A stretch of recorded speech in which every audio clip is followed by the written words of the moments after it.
this is JC. Welcome to Missed Again, where every missed shot is a lesson.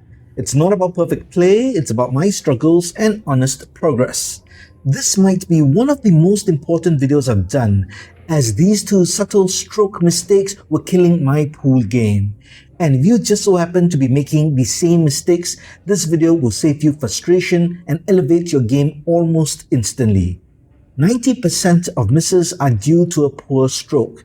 Even if you have the best aiming in the world, but you can't shoot where you aim, you will still miss. And that was happening to me. The first stroke mistake was picked up by my pool instructor, and time was spent figuring out what the root of the problem was and fixing it. I discovered the second issue after reviewing video footage of my stroke, which I filmed specifically. At the end of this video, I'll tell you the best way to identify subtle mistakes in your stroke, so watch to the end. I have exaggerated the mistakes slightly for demonstration purposes, but that does not minimize the problem. The type of shot I'm taking is not important as the focus is on the stroke, but for the sake of consistency, I'm doing a stop shot with the cue ball about 3 feet from the object ball, and the object ball is about 1 foot away from the corner pocket for all shots. Let's get started and see if you can identify the first subtle mistake. Did you see it? Here's another look from a top-down view, and it should be more obvious. Everything looks good during the pre-shot strokes or feathers. However, see what happens after contact with the cue ball. The shaft of the cue swoops to my left after contact with the cue ball and then straightens back out. So what is the reason? It was not my wrist or elbow. I discovered it was my grip.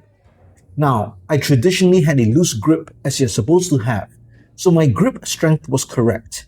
My pre-strokes also maintained the same loose grip and loose wrist. The issue was upon impact with the cue ball, my hand tightened its grip subconsciously as a reflex. This tightening caused the wrist to twist clockwise slightly, which made the shaft swoop to the left. After the shot, my grip relaxed and the shaft naturally straightened. This reflex is like flinching when squeezing the trigger of a gun or popping a balloon. And this mistake only presented itself on harder shots. So here's the solution. I had to change 4 things. First is my grip. I used to have a loose grip of all my fingers around the butt, but the main culprits of the twisting caused by the tight grip are the ring finger and pinky. The twisting is very slight, but it is enough for the shaft to swoop left. So now I only grip the butt with my thumb and first 2 fingers. The ring finger and pinky either just cradle the butt or flare open so they don't even touch the cue. I found that this grip helps greatly with subconscious tightening resulting in twisting.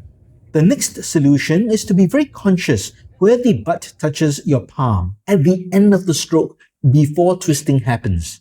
For me, the exact point is the fleshy part of the base of my thumb. It is also a very specific point. If the butt is touching the side of the base of my thumb after the shot, I know I twisted. In addition, this solution also helps the second mistake, which I will explain later. The third solution is to ensure a slower forward final stroke before contacting the cue ball. This reduces the psychological anticipation of a hard hit on the cue ball and also ensures a more accurate hit on the cue ball. The final solution is to relax and not tense up during the shot. Of course, this is much easier said than done as it is a mental challenge, but it is part of the solution. Now let's look at the second subtle stroke mistake. It is subtle as even with the mistake, I am pocketing balls at a reasonable high percentage. However, I'm sure it affects my consistency and precision cue ball control. Let's see if we can see it. Like in the first subtle stroke mistake, this mistake only presents itself on harder hits and upon contact with the cue ball. My problem is that my elbow chicken wings after the shot.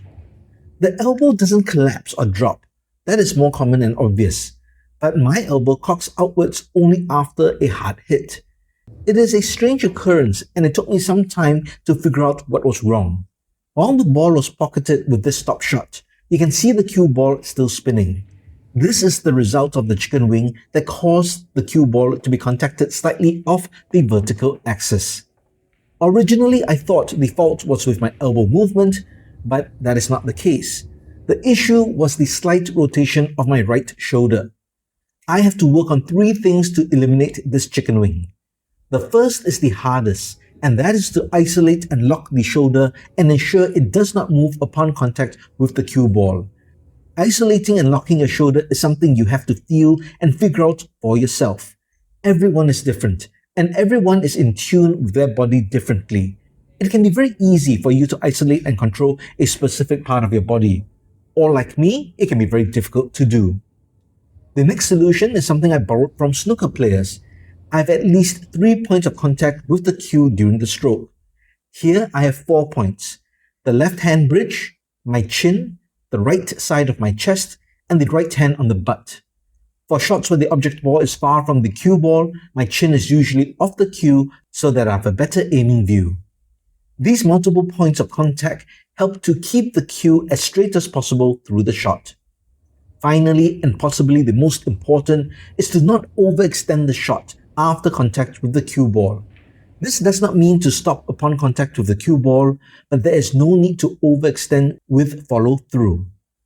For me, overextension commonly happens for hard shots, because I think I need to hit harder than I really do. To ensure I don't overextend after the shot, the same solution from the grip twist works here as well. As long as I stop the stroke when the butt touches that specific part of my palm, I will not overextend and prevent the shoulder from rotating forward. So for my ideal stroke, my shoulder and elbow are locked in, my butt grip is held between the thumb and first two fingers. The cue has at least 3 points of contact to guide it. The wrist is loose, and the cue is stroked with a pendulum swing and kept as level as possible. The final backstroke is slow, and the final forward stroke starts slowly for a smooth transition and then accelerates. Upon contact with the cue ball, my right forearm and elbow are exactly at 90 degrees, which is ideal. I stop the stroke when I feel the butt touch the specific part of my right palm to prevent overextension. I stay down and hold the follow-through after the shot. The combination of these solutions help to reduce the chicken wing elbow. The stop shot or Mighty X drill is the best way to test the straightness of your stroke, as the shot should pocket the ball and there should be no side spin on the cue ball after the shot. Well, that's it for the video. If you're making the same subtle but damaging mistakes to your stroke, hopefully this breakdown will be useful to you. If not, maybe you're making other subtle mistakes that you're unaware of. The best way to uncover your subtle mistakes is to film your stroke multiple times for straight-in stop shots. Just set up a camera and film yourself taking 20 to 30 stop shots at different distances. Then review the footage. Better yet, let a qualified pool instructor review the footage. Sometimes when you take a lesson that is not stroke specific, even a pool instructor may not notice the subtle mistakes as they don't happen all the time and you're making shots and controlling the cue ball well. But with a video on the same type of shot repeated tens of times, the subtle mistakes will be picked up.